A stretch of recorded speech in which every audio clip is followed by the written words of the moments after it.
بسم اللہ الرحمن الرحیم۔ معزز ناظرین و سامعین،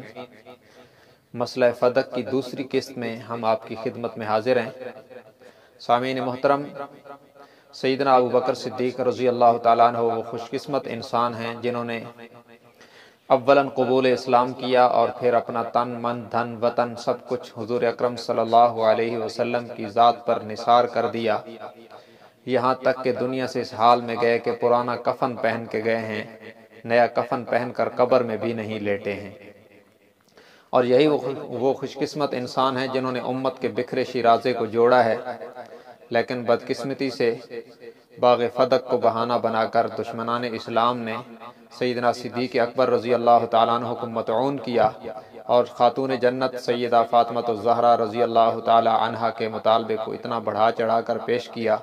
کہ حضرت ابو بکر کے ناقابل فراموش کارناموں پر بھی ایک قسم کی دھول ڈالنے کی کوشش کی۔ اس لیے ہم وضاحت کر رہے ہیں اس واقعے کی تاکہ خلیفہ اول کی پوزیشن امت مسلمہ کے سامنے واضح ہو۔ سامعین محترم، یہ بات ذہن میں رہے کہ حضور صلی اللہ علیہ وسلم کی وراثت کیا تھی۔ آپ صلی اللہ علیہ وسلم دنیا سے تشریف لے گئے تو کیا چھوڑ کے تشریف لے گئے؟ بخاری شریف میں حدیث نمبر 2739 ہے، حضرت عمر ابن حارث رضی اللہ تعالیٰ عنہ جو ام المؤمنین جویریہ رضی اللہ تعالیٰ عنہ کے بھائی ہیں اور حضور صلی اللہ علیہ وسلم کے صالح ہیں، ان سے روایت ہے، وہ فرماتے ہیں کہ آپ صلی اللہ علیہ وسلم کی جب وفات ہوئی تو آپ نے نہ کوئی درہم چھوڑے نہ دینار چھوڑے، بلکہ ایک سفید خچر اور کچھ سامان جنگ تلواریں وغیرہ اور کچھ زمین چھوڑی جس کو مسلمانوں کے لیے صدقہ اور وقف کر دیا تھا۔ اور وہ زمین کیا تھی؟ مدینہ منورہ کی زمین جو بنو نذیر سے مال فے کے طور پر حاصل ہوئی تھی، اور خیبر کی زمین جو مال غنیمت میں آپ صلی اللہ علیہ وسلم کے حصے میں آئی تھی، اور فدق کی نصف زمین تھی۔ یہ ساری زمینیں آپ صلی اللہ علیہ وسلم کی زندگی مبارک میں آپ کے تصرف میں تھی، لیکن آپ صلی اللہ علیہ وسلم کا تصرف ان پر مالکانہ نہیں بلکہ متولیانہ اور حاکمانہ تھا۔ اسی فدق کی زمین میں ایک باغ تھا جس کو باغ فدق کہتے ہیں۔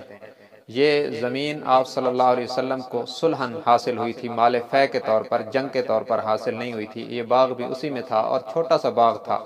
کوئی اتنا بڑا باغ نہیں تھا کہ جسے یہ کہا جا سکے کہ خلیفہ اول نے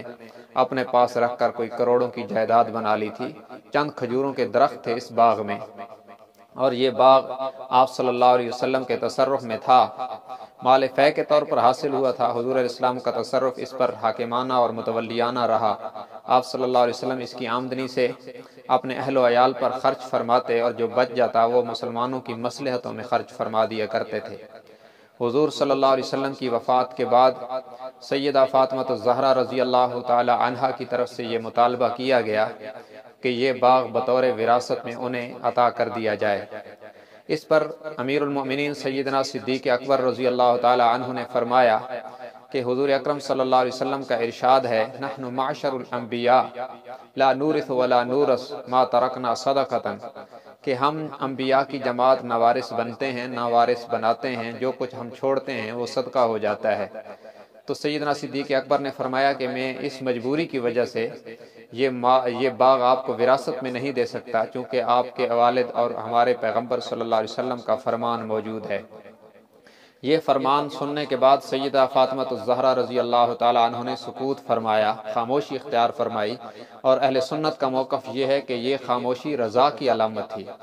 اس لیے کہ قرآن کریم سورۃ النساء میں ہے، فَلَا وَرَبِّكَ لَا يُؤْمِنُونَ حَتَّى يُحَكِّمُوكَ فِي مَا شَجَرَ بَيْنَهُمْ ثُمَّ لَا يَجِدُوا فِي أَنفُسِهِمْ حَرَجًا مِّمَّا قَضَيْتَ وَيُسَلِّمُوا تَسْلِيمًا۔ اور اسی طرح سورۃ الاحزاب میں ہے، مَا كَانَ لِمُؤْمِنٍ وَلَا مُؤْمِنَةٍ إِذَا قَضَى اللَّهُ وَرَسُولُهُ أَمْرًا أَن يَكُونَ لَهُمُ الْخِيَرَةُ مِنْ أَمْرِهِمْ۔ دونوں آیات کا خلاصہ یہ ہے کہ جب اللہ اور اللہ کے رسول کا فیصلہ اور فرمان آ جائے تو کسی مومن مرد یا عورت کو یہ اجازت نہیں ہے کہ پھر بھی وہ اپنے موقف پر قائم رہے، بلکہ اسے فرمان خدا اور رسول کے سامنے اپنی گردن کو تسلیم خم کر دینا چاہیے۔ عام مومن کی شان بھی یہی ہے کہ وہ خدا اور رسول کے فرمان کے سامنے اپنی گردن جھکا دے اور اس کے خلاف کوئی بات نہ کرے،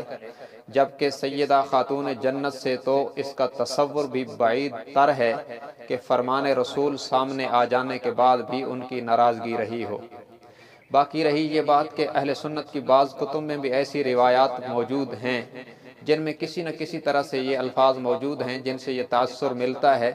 کہ سیدہ خاتون جنت فاطمہ الزہرا رضی اللہ تعالی عنہا نے اس پر ناراضگی کا اظہار فرمایا تھا۔ تو انشاءاللہ آئندہ